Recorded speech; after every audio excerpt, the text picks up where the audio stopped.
Welcome to the simple சமையல். இன்றைக்கி சிம்பிளாக டேஸ்டியாக எப்படி வாழைத்தண்டு கூட்டு பண்ணலான்னு பார்க்கலாம் வாங்க.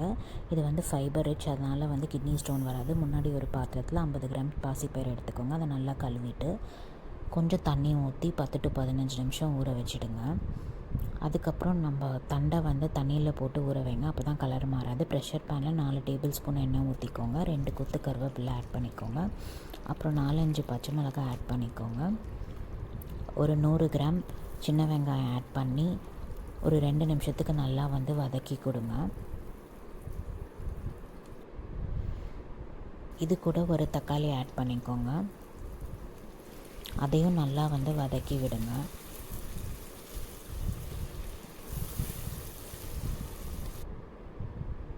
ஒரு மிக்ஸி ஜாரில் 2 ஸ்பூன் தேங்காய் இல்லைன்னா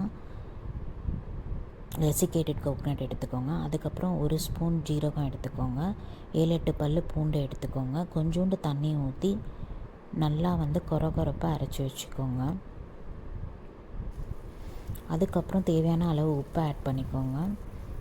கொஞ்சம் மஞ்சத்தூள் ஆட் பண்ணிக்கோங்க. இதை நல்லா வந்து மிக்ஸ் பண்ணி விடுங்க. அதுக்கப்புறம் நம்ம அரைச்சி வச்சுருக்க பேஸ்ட்டை வந்து இது கூட ஆட் பண்ணிக்கோங்க. நல்லா வந்து அதை மிக்ஸ் பண்ணி விடுங்க 1 நிமிஷத்துக்கு.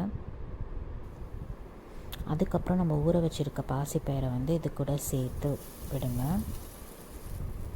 அதையும் நல்லா வந்து கிளறி விடுங்க 1 நிமிஷத்துக்கு. அதுக்கப்புறம் நம்ம ஊற வச்சுருக்க தண்டை வந்து அது கூட சேர்த்து அதையும் நல்லா வந்து வதக்கி கொடுங்க. அதுக்கப்புறம் 1/2 கிளாஸ் தண்ணி மட்டும் ஊற்றி அதை வந்து நல்லா வந்து வதக்கி விடுங்க. ஒரு 2 நிமிஷம் குக் பண்ண அப்புறம் குக்கர் மூடி போட்டு க்ளோஸ் பண்ணிவிட்டு வெயிட் போட்டுருங்க. 2 விசில் வந்து குக் பண்ணி எடுங்க. ப்ரெஷர் ரிலீஸ் ஆன அப்புறம் குக்கரை ஓப்பன் பண்ணி அதை வந்து நல்லா கிளறி கொடுங்க.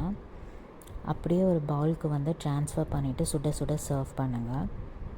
இது வந்து ஒயிட் ரைஸ்க்கும் சப்பாத்திக்கும் நல்லாயிருக்கும். பண்ணி பார்த்துட்டு எப்படி இருக்குன்னு சொல்லுங்கள். தேங்க்ஸ் ஃபார் வாட்சிங். இன்னொரு சிம்பிள் சமையலோடு உங்களை மீட் பண்ணுறேன்.